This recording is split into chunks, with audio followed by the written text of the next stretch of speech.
joined together again after like a few month break. Pretty amazing. That's, really in my opinion, the best way to do this course is not like week by week or even bi-week.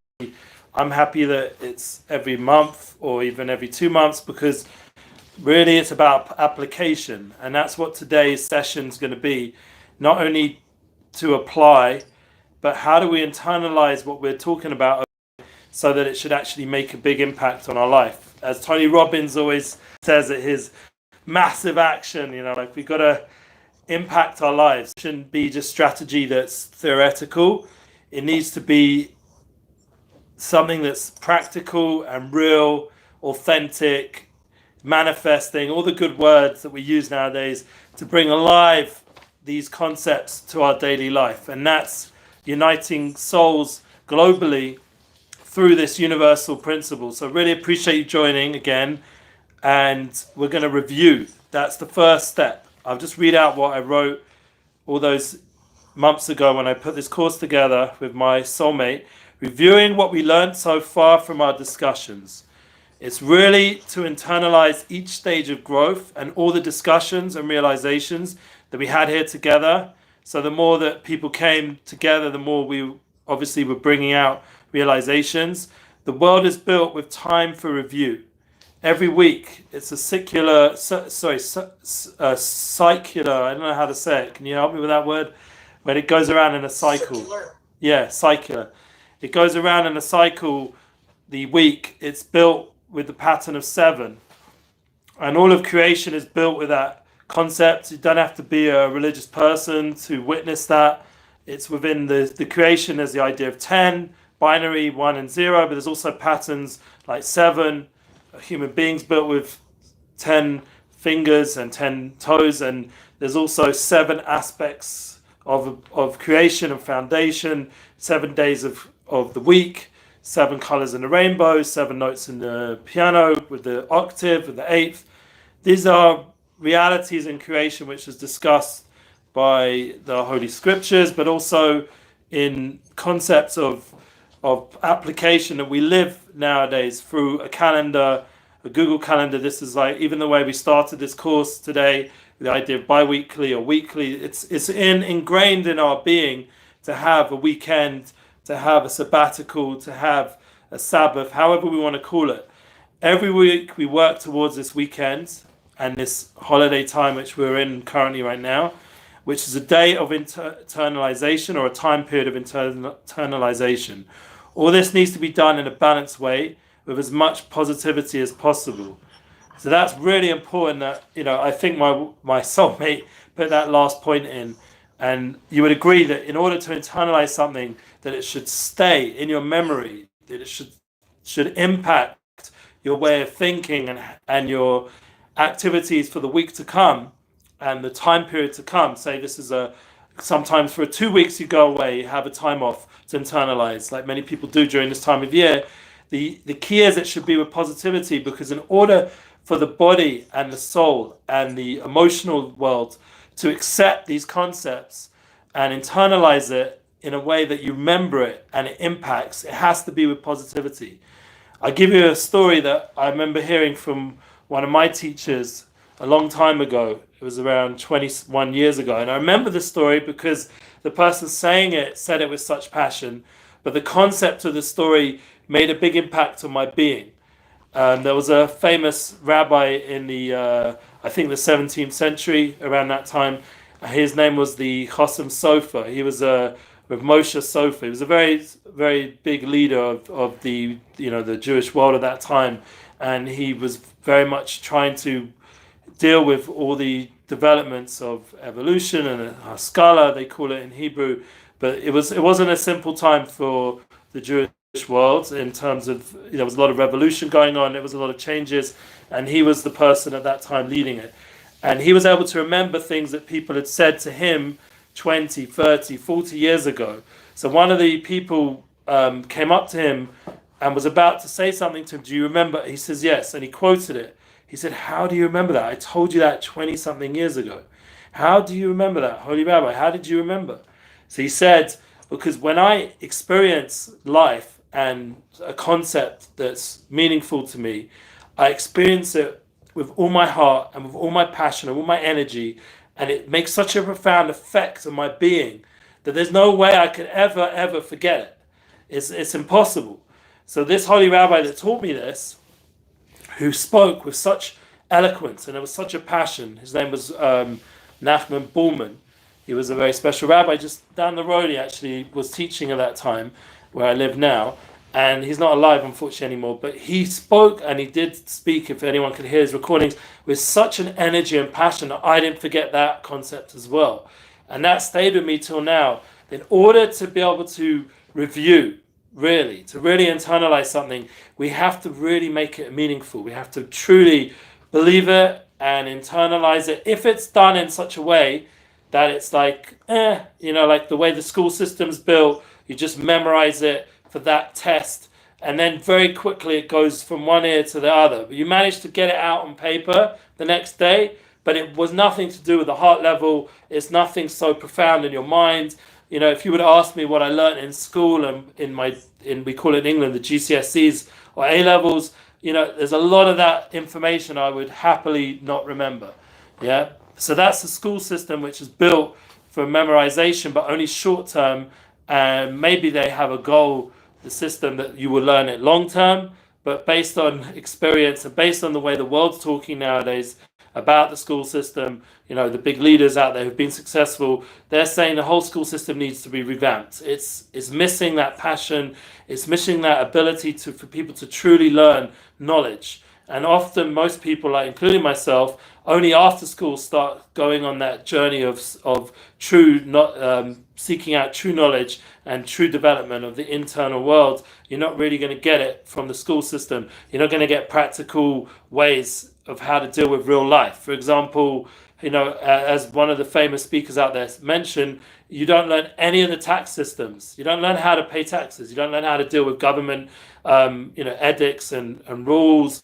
You don't know any of the real things that when you have to go to build a business or pay your bills or anything like that, you have no concept what's going on. So you're sort of ignorant and you have to turn to other people to be able to, but there's no reason why the system couldn't teach you those kind of practical, important realities. I do think on some level, without getting into conspiracy theories, but they're preventing us from having the wisdom that's needed, unfortunately, to be able to really be more dynamic and proactive. I don't know why they do that. I don't know what their intention is. Maybe control, power, keep us ignorant kind of thing. I hope that's not the case.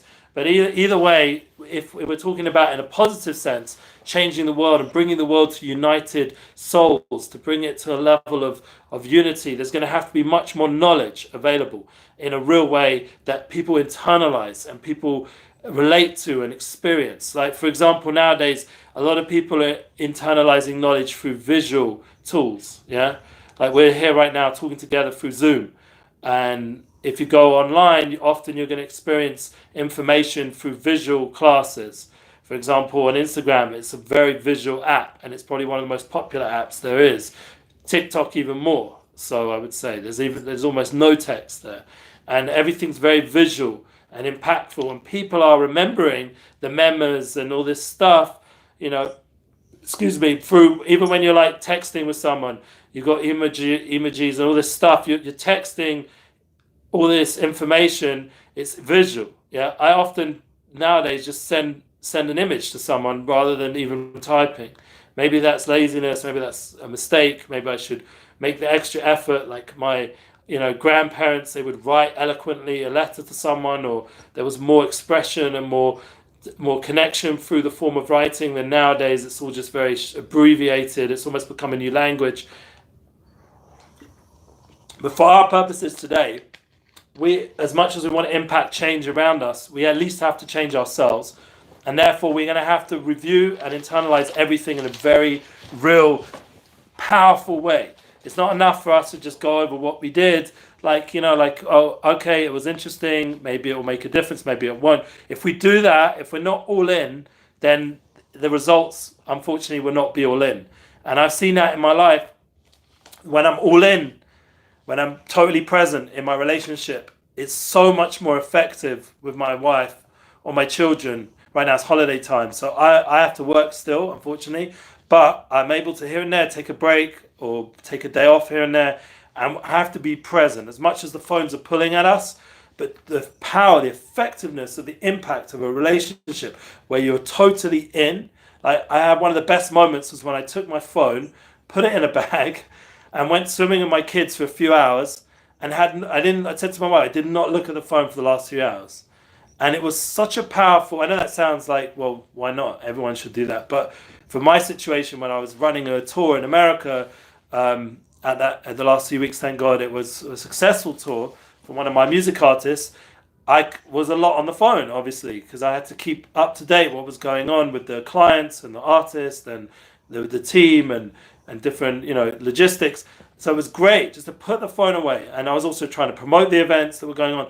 So just to put it away, as well as do my other business stuff, put it away, all of it, and just be present. And that was the best moment of the whole holiday so far, where I didn't have the phone with me. So the idea of reviewing, like for me personally, every week I have the Sabbath and I disconnect to reconnect. I turn off everything. I even got in the last few weeks, started to turn off it's right next to me here, the box, the Wi-Fi, whatever you call it, machine here. What would you call it? I don't know. Whatever the name of the router. Thank you. I would turn off the router, and sometimes my old router, that would actually mean I'd have to phone up the internet company and get them to reset it, because when you turn it off, for some reason it messes up. I don't know, it's probably a crappy router, but I got a new one, thank God, a powerful one, and this one I turn off, no problem, comes the Saturday night, and turn it back on, it works great. So every Friday when the sun sets, I'm turned it off, and by the time Saturday nights come, it's back on. Sometimes it would be better maybe not to turn it on so quick and even give him more time of just that disconnection, because the idea of just having a full 24 hours at least of just disconnected time. Even Jeff, as busy as he was, and back in the day he was all over the internet from what I remember, he would disconnect completely on Yom Kippur, which is one of our holiest days. And he told me that was his 1 day off the internet, off the grid, So I try to do that on a weekly level, and when it's festival times a bit more.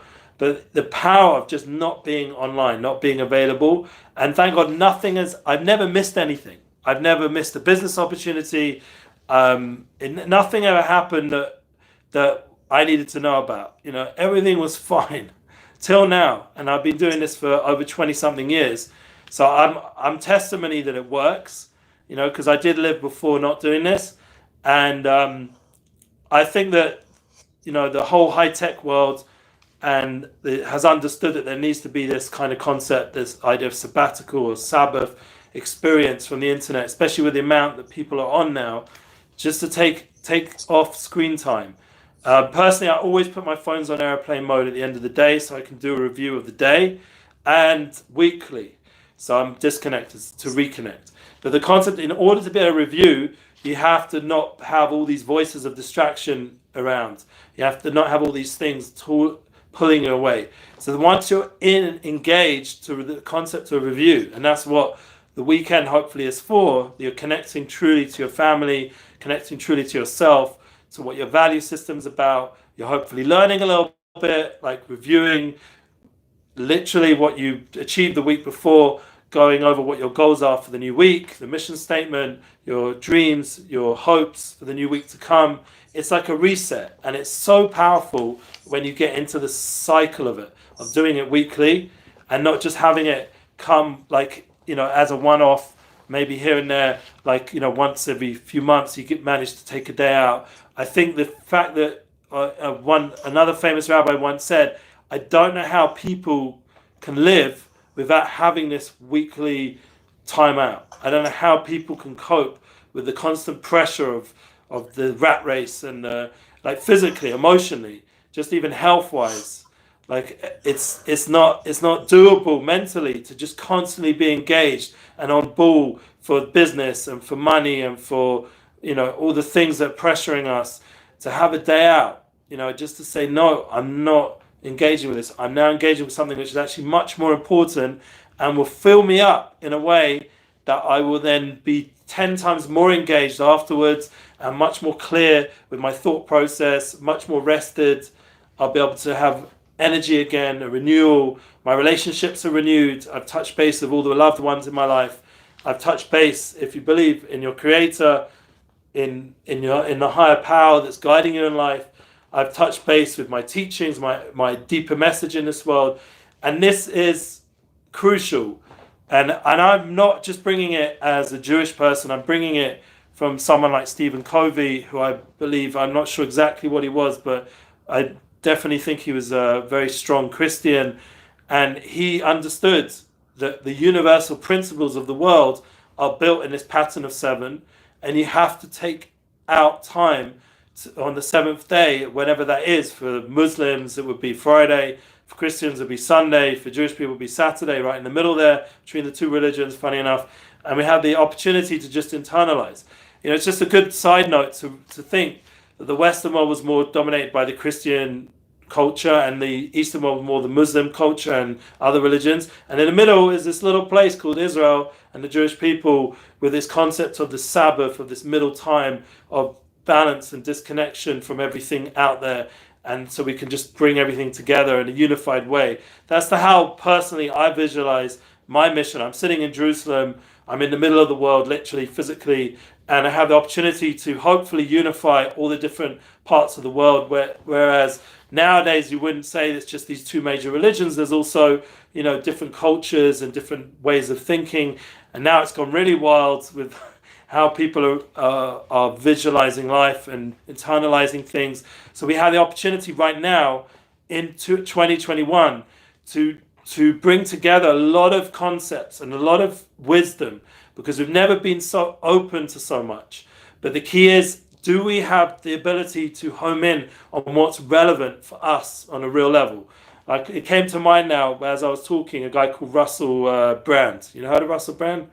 He's got the English accent like me, and he used to be a famous comedian. Now he's more of like a guru kind of guy, and he's really putting out a lot of content right now. And one of the things that he has potential to do, I don't know if he's going to do it, but he's in the place to do it, because he has a big impact socially and for his platform, and he's able to connect to a lot of big influencers now, is that he has a certain openness of thought, that he's able to go into almost anything, any discussion, and bring it together with somebody else. Now, I don't always agree with everything he says, honestly, and not everything he brings the full picture, as I've seen the last few weeks. Certain things that he discussed over the last few months wasn't the full picture, but he's a human being. Everyone has their limitations, and this is what he's drawing towards him, these kind of people and these discussions.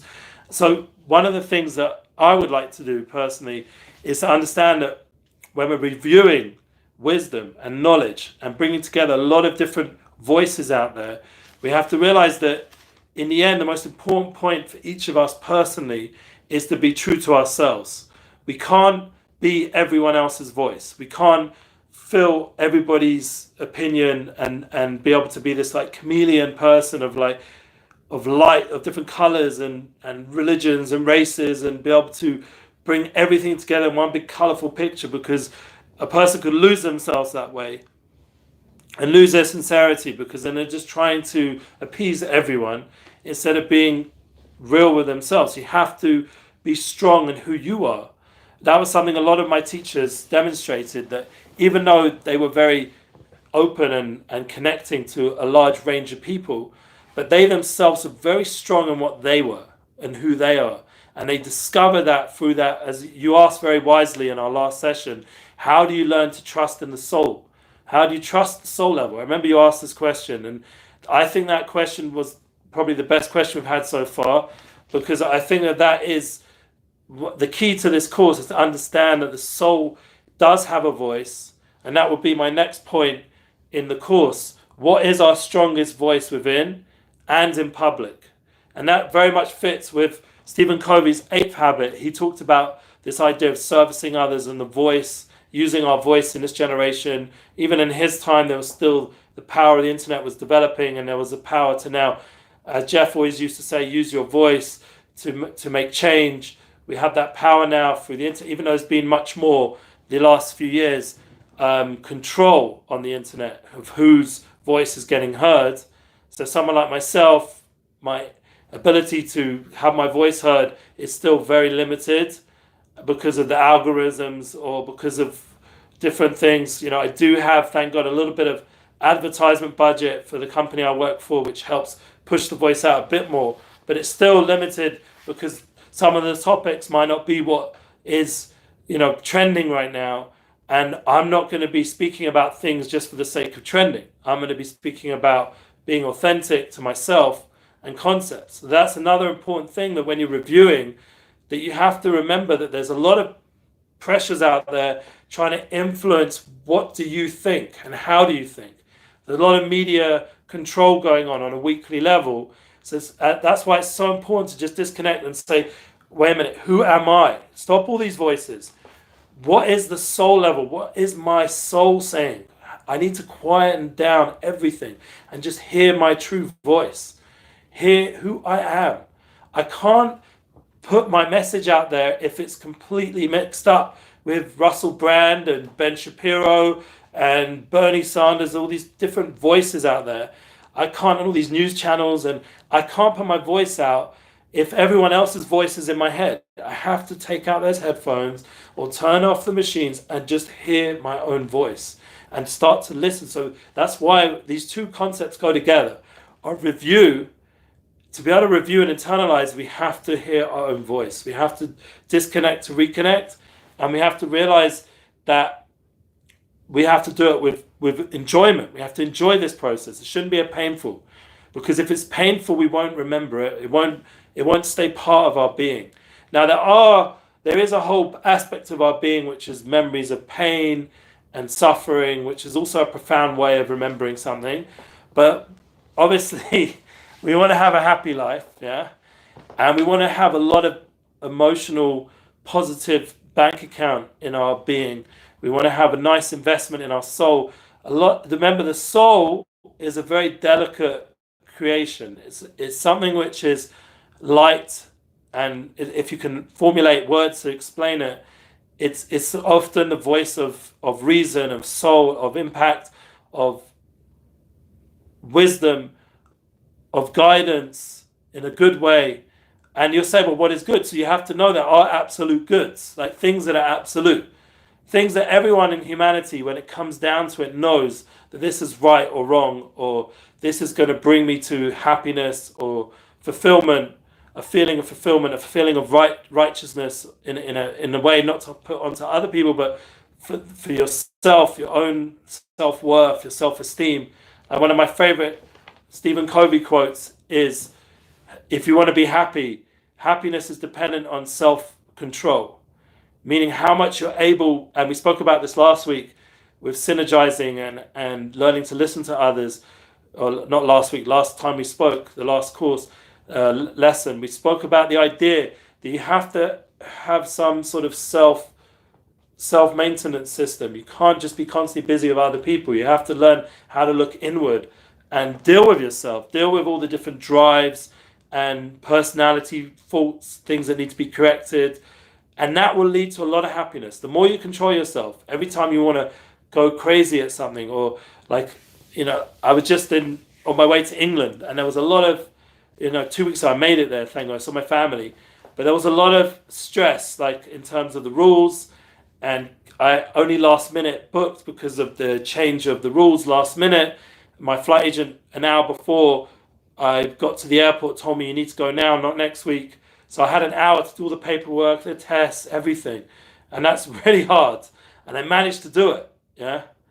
I was successful at doing it. So the point was, there was a lot of stress and potential moment where it could be like really freaking out at my wife or my kids as I was packing, and I needed their help, and they were coming to me for things, and my wife in the end kindly offered to drive me there, and it was so nice of her. But I had to get out of the house as quick as possible, get to this airport and get all the paperwork done. And thank God I managed to maintain the self-control where all those things and all the stages at the airport, handing over the information, some of it wasn't so, and I managed to, thank God, get it through. I kept my cool, I kept self-control, and I honestly felt at peace with myself because I was able to maintain a certain equilibrium. Even when I got to England and finally, thank God, my father was there, and I was driving, my brother phones up, why are you here? It was very hard for him. I maintained my equilibrium on some level with him. A brother, I don't know if you relate to this, but a brother somehow, more than anyone around in my sphere of influence, or my circle of souls and connection, this one brother has ability to just push my buttons. We used to fight when we were younger. I don't know if you have this kind of experience, but I definitely do. And he somehow, and we started going back and forth in the car with my dad, and my dad was like sort of amused, but at the same time like, calm down, kind of thing. And thank God by the end of the trip we had a beautiful get together at his house, and I was with his kids, and everything was fine. And the key was not to let it escalate, and in the end it was just love. That's really where it's all coming from. And just trying to tune again into the soul level, that we're all connected and not letting things escalate in the wrong way. And that self-control, once again, when I came back to Israel, I still had more things to show, and I had to get out of quarantine. Thank God I was able to, because I was negative. Corona test came out negative. Everything was good, but I just had that joy I had. That it was a successful trip. But it wasn't just because I connected with people I love, but I connected with people I love where I didn't let my negative sides ruin those moments, ruin those experiences. And that was somewhat the victory. That was somewhat the success of the trip. Not even like the fact that I saw the people I love, but just the fact that I had self-control of myself. And you'll see that again on the weekend when you're with a family. There's going to be kids, there's going to be people pushing you to get you out of your equilibrium and not to have that more centered being.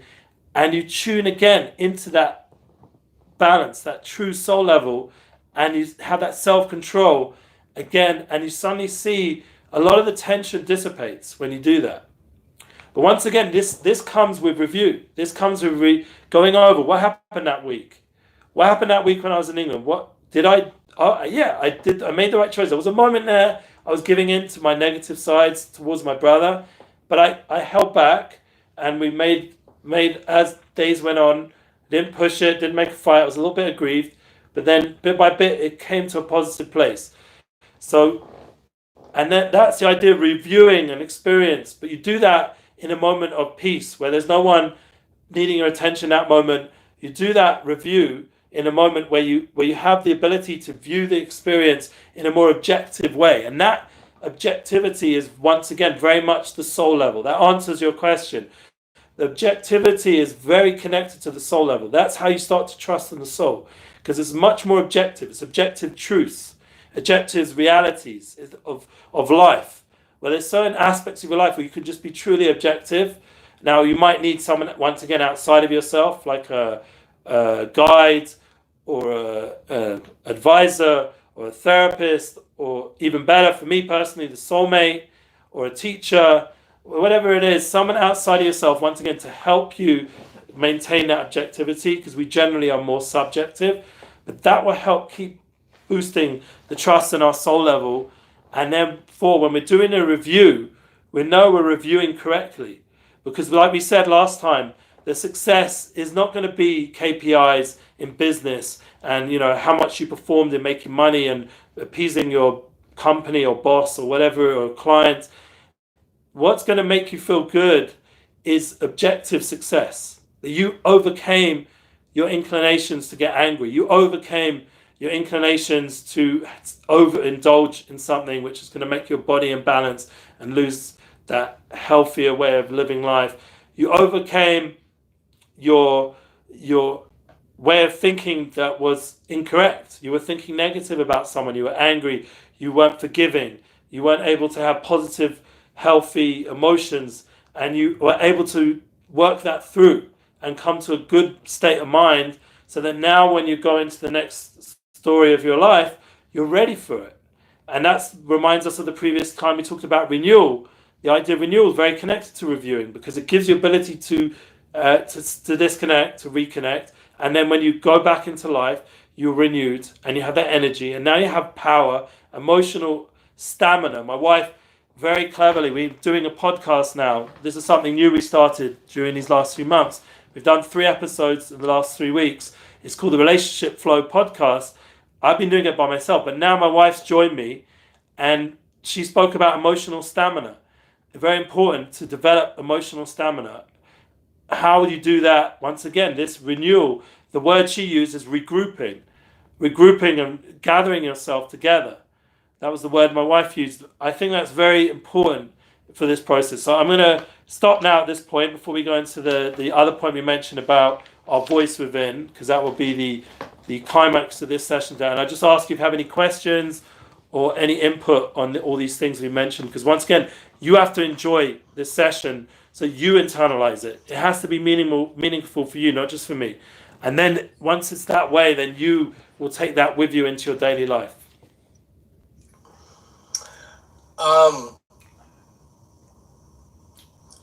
You know what? Like, this whole idea of emotional stamina is really, because emotional awareness, right? Like, you have to be aware of your emotions, which, quite honestly, we don't really hit the point in society. I think that's one of our biggest downfalls, right? I know I focus on my children and helping them understand their emotions and recognize them. But this idea of emotional stamina and being able to stay controlled, right, internally for an extended period of time is something I've never really heard. So I'm really interested to see what that's all about. Because ultimately that's what it is, right? Is knowing your truth and being able to stay in that truth or have that stamina to weather the storm, I guess, maybe, and whether it's, a family or a business adventure or something maybe even bigger, who knows? But, the authentic voice is what it's all about. Yeah, and that's what we're going to discuss, like the next point. And in order to get there, we have to have this time out, this 7th day experience. And I'm not, pushing any religious aspect. I'm talking about for self-development, the idea of this as a human being to unify. I will give you a deep concept in the aspects of just mysticism. It's good to know these mystical truths because it helps support a lot of the concepts of nowadays thinking. People don't realize, but it's all sourced in mystical foundations. They don't know that. It's a shame. And every time I'm listening, I'm like, if I could only have a conversation with one of these guys, a professor or, or these big influencers, they would get such a joy from knowing that what they feel they've suddenly realized this works for them, but they don't know where it comes from, what the source is. There's a mystical source to this. And the example of the 7th day is if you look in a room, I'm sitting in my bedroom right now.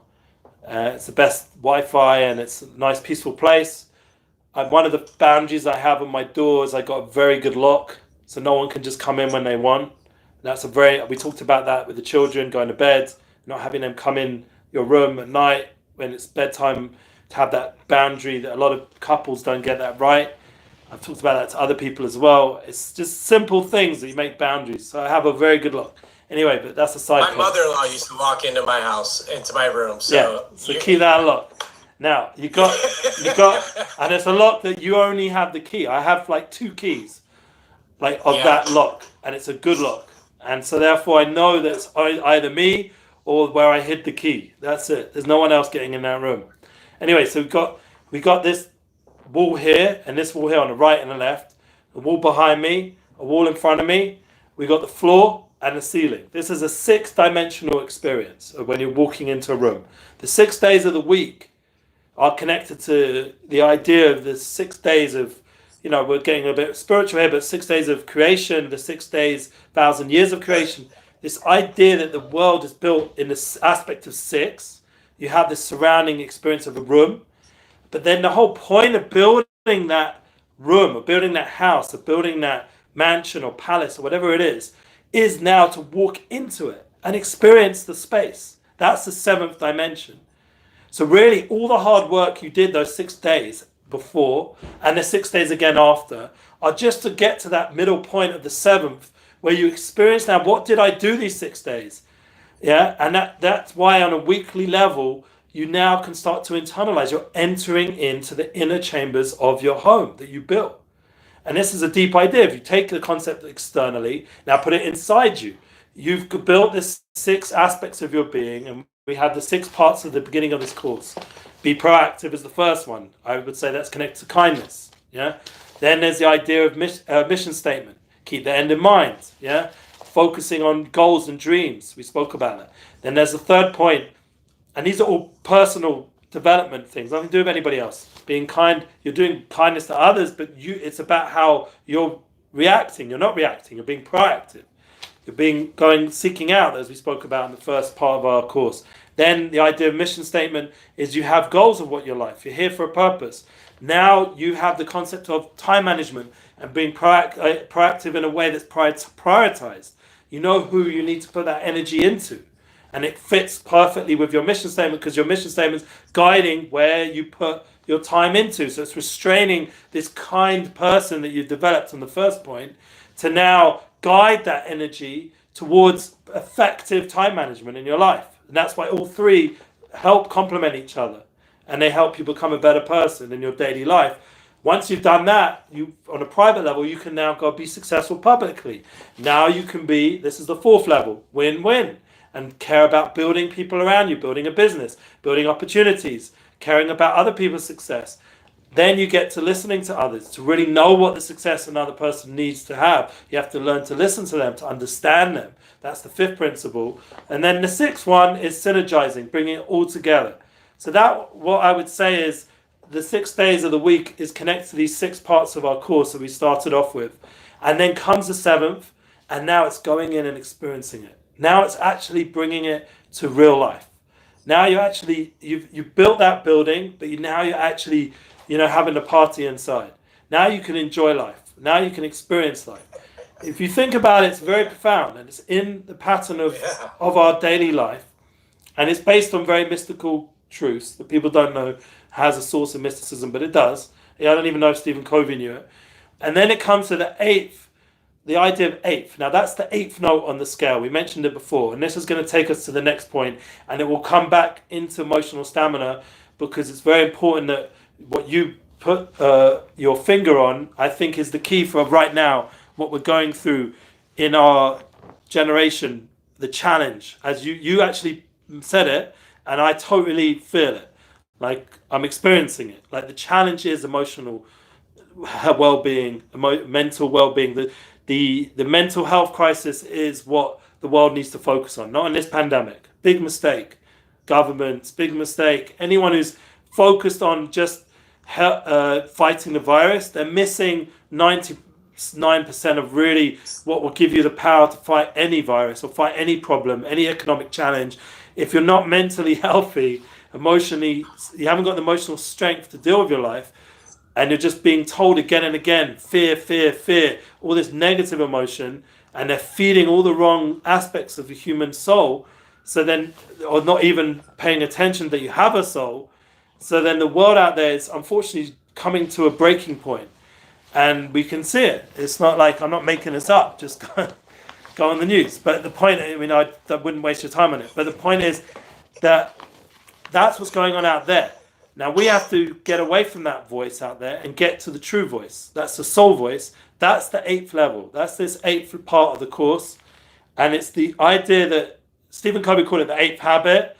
I would call it the inner voice, the idea in mystical texts, it's called Bina, or understanding.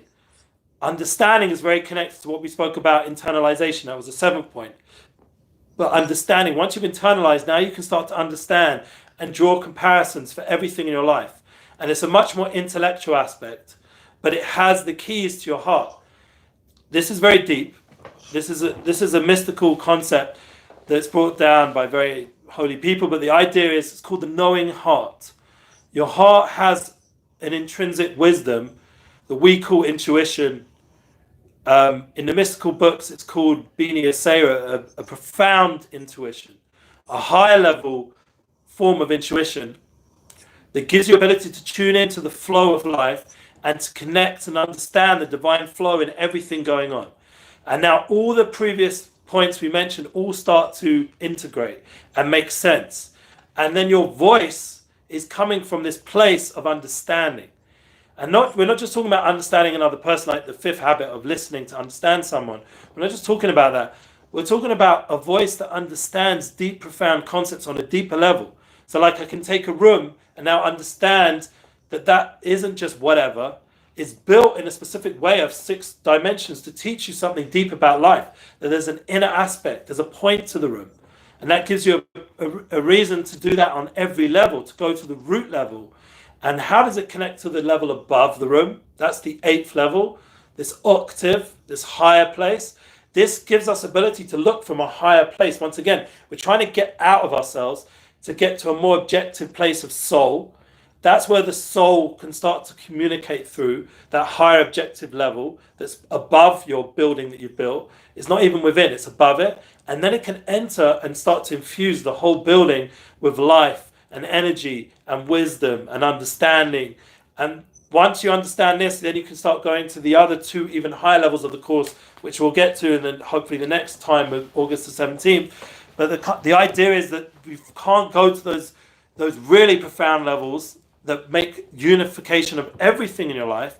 You can't go to them until you've first made room for this profound intuition. For me personally, I wouldn't be here looking like this. I'd just be some, I don't know, secular, nothing to do with spirituality, business guy, until I open that part of myself up. You know, I don't know what they call it in, in other religions.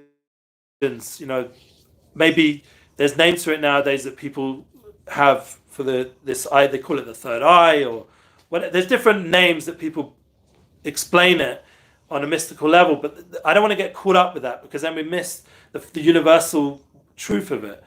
Because then we're stuck, that's from that religion or that religion or that place or that place. Fine, if that interests you, go pursue it. But the main point is to bring into this course that we have a higher level self.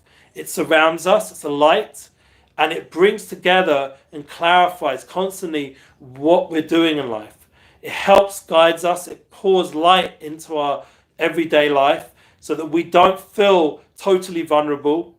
Because remember, if you listen to, say, someone like Joe Rogan, he'll tell you, he'll say it straight, you're just this ball of like flesh and blood, and any minute like a thing can come in and burst that bubble of, this sort of container of physicality, and it's so fragile, a little crash here, a little, poke there.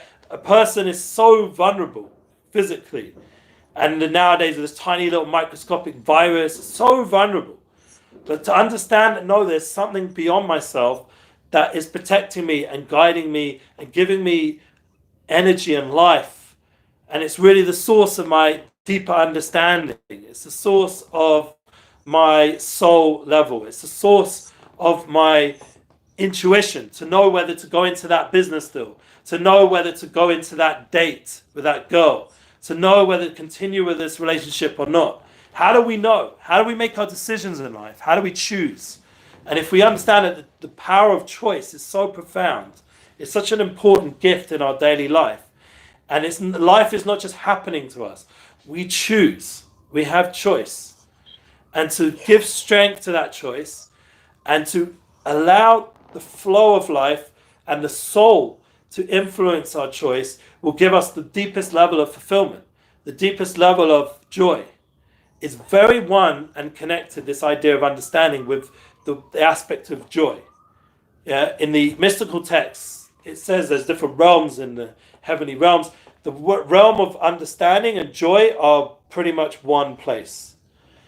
Now, how would you experience that? I don't know if you've ever done any intense learning that you actually enjoyed, but if you did, when things started to make sense, say even watching a good film, let's bring it down to like, a Netflix film. Yeah, most of them are crap nowadays, honestly. Yeah, a majority of the documentaries are scandalous for the soul. But here and there's a golden movie. Here and there, even nowadays, they'll still make something good. I don't know, it escapes Hollywood or something. They went and get their dirty hands on it, and comes out a good movie. Yeah, and what makes it good is suddenly it makes sense. There's an understanding. And that gives you a deep inner joy when you hear and put together the whole picture of the movie, what all the characters and all the different parts and all the different shots. And a good director brought you on a journey and made sense of something very profound and deep that you suddenly got. And that was wow, that was a great movie. That's when you say it, when you get it. You get the movie, you get the point of this movie, and you're like, yes, that was great. Or some movies, they leave you on the edge, but you still you're on the edge. You understood, wow, I really didn't understand anything of this, but it took me on a roller coaster emotionally, and I experienced something profound here. So those good movies are just a little taste of what wisdom can do, true wisdom, or true understandings. And this is say, you watch a documentary or you watch a good speaker, someone who's really making sense, you start to really get a certain joy from it that you wouldn't have got watching, I don't know, God forbid, like a porno, or, that will stimulate other aspects. Or the news, even worse. Politician. Yeah, you watch like some real dumb politician just lie out of his teeth, yeah? And he's just full of lies and corruption, agendas. There's nothing there that's even probably worth giving 2 seconds for. It's all just BS from beginning to end, yeah? So that kind of experience, you don't come out, it's like, it's just the opposite. You're frustrated that they get away with this day after day, that they're lying and lying and lying, and people fall for it. People empower these people, these Meshuggahim, these crazy people, and you like, how are they in power? Like, they're such dumbasses, excuse my language, yeah? And maybe that's why they're in power, because they're the only crazy people crazy enough to want the power. But us normal people, hopefully, if we're normal on some level, we have the ability to understand that we're not going to get a joy from that experience of giving energy to that and time to that and internalization. So that comes back to the idea of the seventh day, or that seventh time, that seventh part of our course of internalization. Really, you should have a profound joy. And that's why it should lead to that next level, because now you've internalized what happened in the week. You've made sense of it. You've understood everything before. And now that's part of the renewal process. Mentally, you're making sense of your life. You're making sense of everything we spoke before about being proactive and having mission statements, and you used your time effectively in the week. You lived up to your goals. You were proactive. You were kind. You had self-restraint. Yeah, you built other people around you. You built your wife, your kids, your ex-wife, whatever. You knew how to make boundaries. Your ex-mother-in-law, you made boundaries. You feel good. You're like, wow, I did well this week. And some things I didn't. I'm going to work on that. And now you say, I listened to that person. I'm listening to that person in front of me now. And then, you know what? I synergized. I became one with that person. I experienced a certain bond with that person. It was very fulfilling. And even during this Corona challenge time, and this is where it brings us to the emotional stamina aspect. It's been challenging for all of us. This has been draining because we've been sucked. So much emotional positivity has been sucked out of us because of the Corona thing. Like, every time I couldn't get to see my family, or couldn't get to see my friends, and I felt like this iron wall in front of me, blocking me from the things I want to do, it was very emotionally draining. So rather than get caught up, I had to build a higher level to view my life. I had to go above the iron wall in front of me and say, look, no, I'm a soul. And my soul level connects with all those people that are on the other side. And I'm really joined together with all those people. And no one can ever push me away from being joined with those people. And not only that, the soul level is constantly renewing my energy and giving me emotional strength. And one of the things my wife said, okay, that's very nice, Ellie. That's what she said to me, spiritual, renewal. But what about down here? I need to know how to do it down here on an emotional level in a more physical way, not just this high spiritual way. So she's right. That's one of the differences between man and woman generally. Obviously every woman and man are different, but on a general level, men are a bit more theoretical or abstract. Me, definitely, I'm built that way. And women are much more practical. Like, for example, a man has a seed of inspiration and it comes through his body and it can create life, or it can create nothing. Yeah, it can just go in the toilet or wherever, God forbid. And a woman takes that seed and builds a real human being with that egg of hers, and that's practical. A real life comes out, not just this seed. Without the woman, the man can't create anything with the seed. Yeah, you can feel maybe a bit of pleasure, maybe a short-term moment of dopamine or whatever it's called, but we're not going to feel anything lasting. A woman is building a child of life, and that is the idea of practical, bringing it into reality. So she would say to me, Ellie, I need to regroup. I need to take time with you and talk. I need to take time away from the grind and gather myself. She, for example, is very into saying psalms. She gets a lot out of psalms, you know. Would you believe it? She's a modern girl. She went to fashion school, cool, lovely lady, and she understands psalms, calms her soul. You know, people, if only they knew the power of psalms. I mean, Oprah, she quotes psalms all the time, but most people in the world think that's some old, you know, book, dusty book, and I'm doing my life. My wife gets a therapeutic experience from saying psalms. There's something powerful there. Just the process of these holy words, saying them, and there's some sort of poetry and song in there that was originally the formula of how it was created, and there's something there. And she gets a renewal, a regrouping from that. Or another thing, to do art, to do music, to other creative avenues, yeah? To sing, to eat together with people you love. I go out for a drink with my wife. We have an iced coffee or something, yeah? She likes the almond one, so we have to get the almond one. You know, healthy, it has to still have some balance of health, not indulging overly. But the idea of having that time out to renew. Personally, I go swimming. Yeah, a few times a week. Might not look like that, but trying to get myself back in shape. Yeah, the idea of swimming. I used to love the gym. That's where I met my wife, in the gym. That was the first time we actually ever spoke. Was in a proper way. Was in the gym, running around the running track. So the gym is a powerful place. Exercise. I don't know nowadays if all the gyms make a gym in your house. You have all these amazing tools now with these biking apps, and you can just, you know, do the full workout just in your own space, even while you're working. People are managing to pull it off, or listening to a podcast or whatever. You create moments of renewal and re-energization, and emotionally, these will all nourish yourself. Now, I would say once again, don't discount the soul level. Don't discount that you have this higher element that's above you and surrounding you. You have a light that protects you in life. People don't believe in this enough.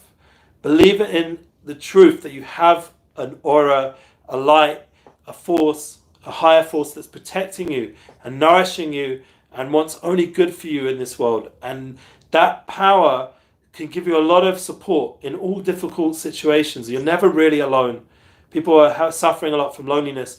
No, you're never really alone. You're always connected to that higher force, that highest aspect of yourself that's one with this higher force. And to understand that you can bring that into yourself. So that kind of voice, that's an eternal voice. That's a voice that never can be just put out, can never be blocked off by an iron wall or a government, restrictions. It can never be held back from fulfilling its higher mission, because it's above whatever this world can put in its way. And it has a power to overcome everything. We'll talk about it in the next one, how there's even higher levels that can give much more strength to this. But just on an emotional level, to understand that joy and healthy emotions are coming from this inner self, from this inner voice, and you have to cultivate it, you have to nourish it, and it will give strength to all the other aspects of your soul, all the other aspects of your physical being. It will give you clarity, and it takes time to invest in it. Personally, I think prayer is very helpful. I think meditation, I think that learning deeper wisdoms is very helpful, and also being around people who bring it out. That's for me, like, once again, I would say that a woman has much more sensitivity to this than a man. A man is much more intellectual, much more black and white. A woman has ability, in my experience, not everyone would agree with me, but that's my experience. My soulmate, for example, is very strong in this. She has this very profound intuition, very strong intuition, and I trust it. When I make decisions in life, like if someone is a good influence on me and she says, no, I will listen to her. And I'll give you an example. Very famous business people would bring their wife to their business meetings, where they'd have dinners together with their new potential partners and collaboration. And one of the advice I heard from one of these great podcasts was, I think it was Tim Ferriss. He interviews very high-level business people. He would bring his wife along, and she would assess afterwards if this guy's legit to go ahead with business. And I mentioned to you before, a friend of mine, Gedalia Fenster, he does the same thing. He actually fired 90% of his workforce once he brought his wife into the business, because his wife just sensed this guy, no. It seemed like a complete disaster. He just like destroyed his business. Within a few months, he completely rebuilt his business, and it was triply or quadruply more effective, the business, because the new people he brought in were with that profound intuition, were with that extra level of understanding, and then it was filtered out all the mess, all the noise, all the people that were self-interest and weren't interested really in the good of the business, and it was brought in a whole new level of quality of staff. So someone who's running HR, for example, they should have that kind of intuition. They need to have it to be able to really build a good management team, to build a good staffing. These are things that start to impact business. And people take for granted if they have it. They don't know where it comes from, that it comes from the source of the soul level. They think it comes as just a gift they have, come from wherever, from the galaxy. They don't know. And a few atoms banged together. They don't realize that they've tapped into something very profound, or they were given that gift to, that somehow their mother was maybe more intuitive and they attached themselves to that aspect of their mother, or wherever it came from on a mystical level, or just they were around very intuitive people their whole life, so opened up their intuition inside of them, or they happened to have that kind of soul where the source level of that soul is very intuitive. There's a lot of explanations I could give you, but the point is you need to develop it. Everyone needs it. And if you don't have it on such a high, strong level, bring in your wife. Bring in someone who has it. And if your wife doesn't have it on such a strong level, I don't know. That's a hard one. I would suggest that you haven't really got to know her properly. You haven't done the 7th habit of really just being with her and fully engaging, and you haven't removed the layers yet of the person to really understand that underneath there's a very deep, profound soul. You've just touched the surface. She's like hot or whatever. She fulfills you physically, and you're just busy with that side of her. But that would be a mistake on the man's side, that he's not fully engaging in the woman aspect of deep intuition. He's not engaging on the soul level of his soulmate. He's not just talking to her physically or dealing with her, buying her off with gifts. That is a mistake. The successful people out there are engaging with people on the profoundest level and drawing out the deepest aspects of the people around them. And therefore they're pulling out true information, true experiences, and much more wisdom and gold that's within people. People are diamonds. People have so much wisdom. You just have to remove the layers of dirt.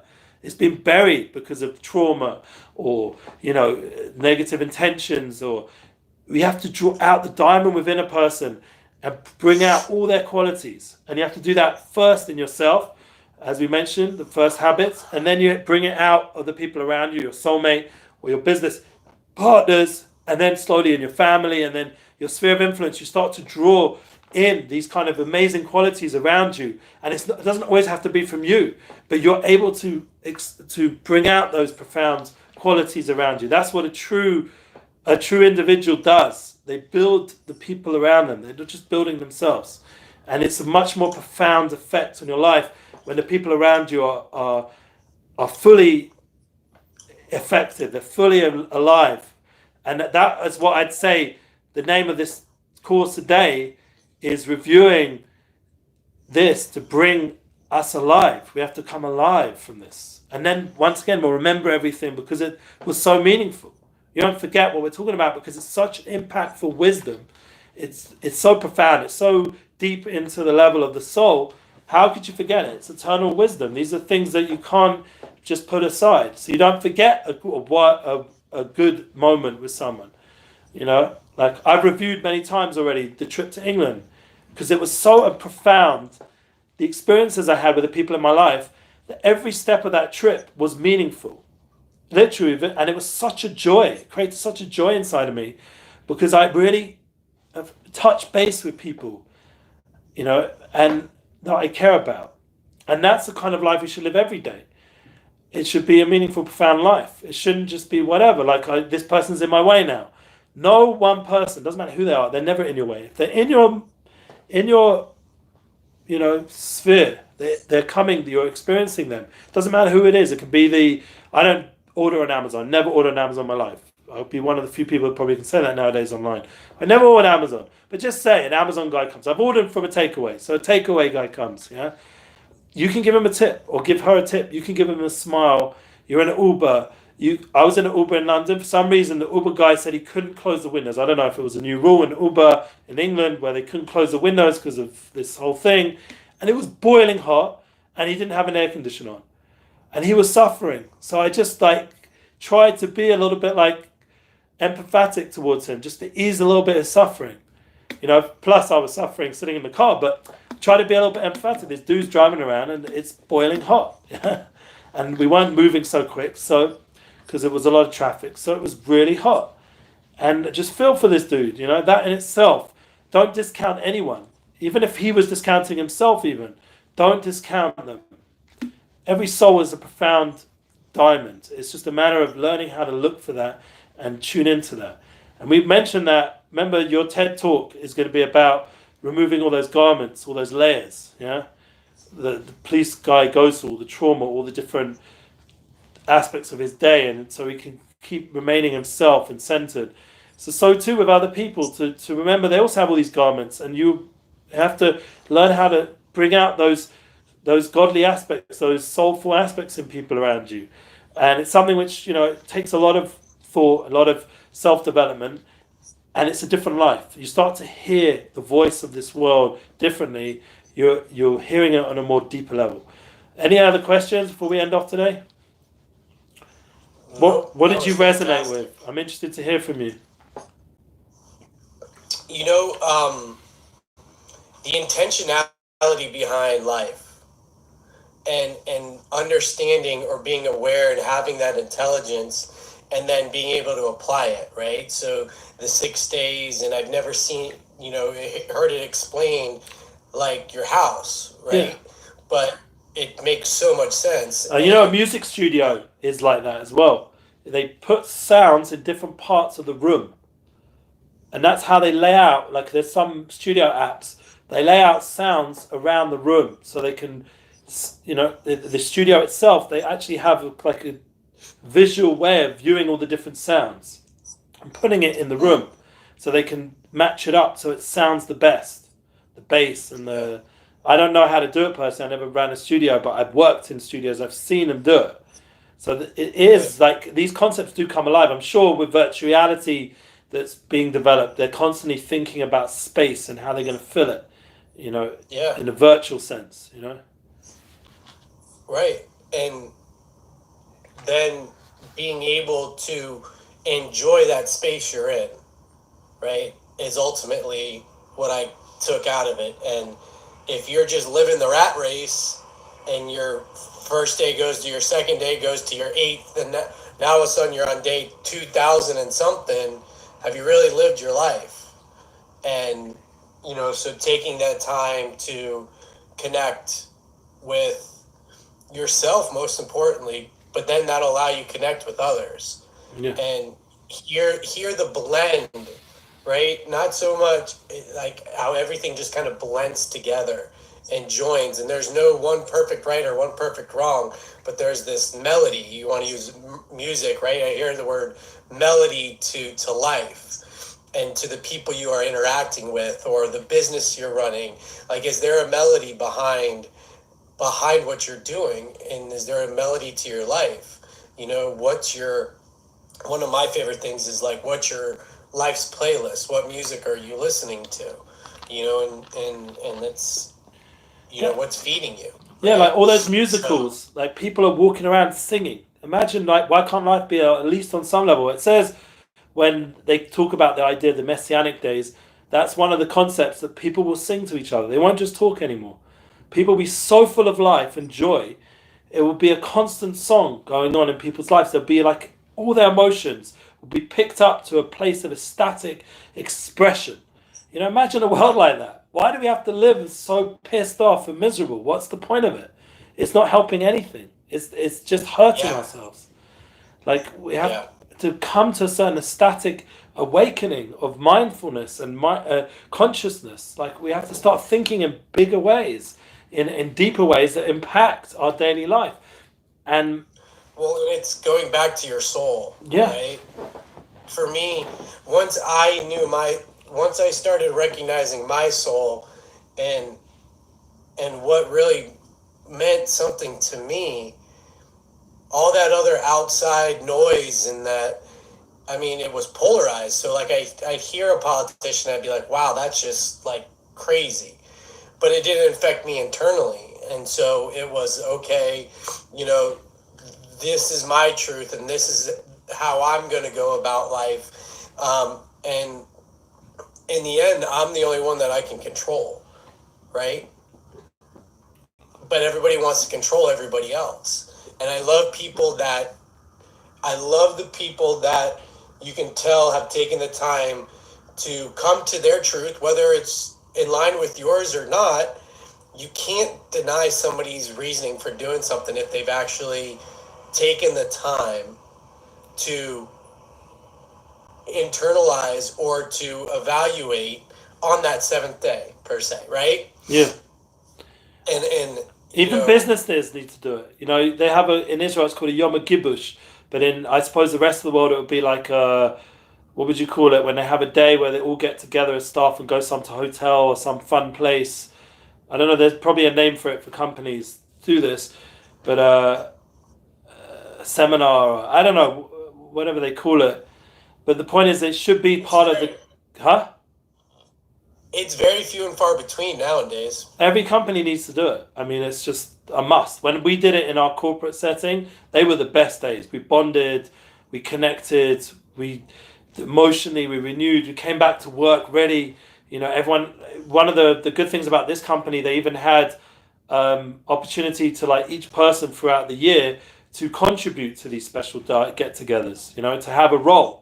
Like I was the guy who would be involved with bringing musicians and to make it a fun day for the companies. Yeah.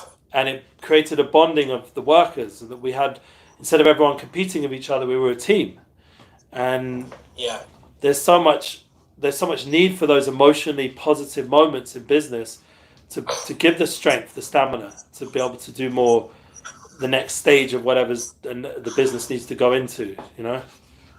Well, and to give people a voice, like I noticed that the company I'm trying to create, the more I can get people to give their opinion and share their views and to expand the conversation, whether or not that gets implemented or not, the fact that they feel comfortable and free enough to know that their voice does matter, they do have an experience within this world regarding what I'm doing, it just adds value. There's no technically right or wrong answer, but it's everyone's story is their truth, right? So, and giving people a voice is huge, because, I mean, we don't teach our kids to have one.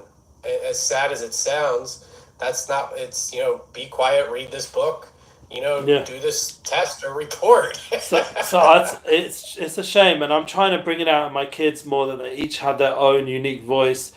It's a challenge, but I'm learning to let go. That's one of the key tools, and let each one shine in his own way or her way. And they really are all different. It's unbelievable. I have 6 children, so they're all so unique. It's one of my children just flew to Ukraine. Another child just went up north to a water area called the Kinneret. It's a beautiful place up there. Another of my daughter just moved house. She's married, and my younger 3, each one in their own way. One's going to a very high level school. Another one's continuing on the school and is going to need a lot of tuition. And then another child is, thank God, every school that she's gone to, she's just shines. She's doing so well. And each one is completely different academically on every single level. They're completely different. And they've all got to shine in their own unique way. And it's just about me letting go and encouraging that and not trying to get them all into boxes and having my agendas and get rid of all of that. And if the school tries to put it on too much, then we have to move school. It's just simple as that. It's not worth it. People, the success stories I hear are people that are strong enough to stand up for themselves. And my kids, thank God, one of the things one of my holy teachers has taught me when he's met my kids is no matter how crazy it gets, even if one of them got involved with the police or whatever happened, my teacher kept saying to me, beautiful child, so much abilities, so much strengths. No matter what I told them, They couldn't see past how amazing each one of them is. It didn't matter how much I tried to give them information otherwise, just because that's what I was feeling as a parent, a frustrated parent. They just kept seeing this amazing person that's growing and finding its way and has tremendous abilities and it will go in the right way, in the right direction. Anyway, I want to carry on, but we're going to have to go to the next time, please God. Yes. And I want to thank you for your time. I think it's very important what we spoke about. And just to mention that a guy in a record store once told me, we'll end on this, every single person, I worked in this store, it was a cool record store, every single person has a song and a book inside him. It's just a matter of believing enough to bring it out. So I think you were saying that yourself, and it's just a matter of us building ourselves. I'm trying to build that song and that book, and building it in the people around us, giving them the space to find their song and their book, their story. Absolutely. Thank you. Beautiful. Thank you, Eli. Have a great week. You too. See you next week. Enjoyed every moment. Bye.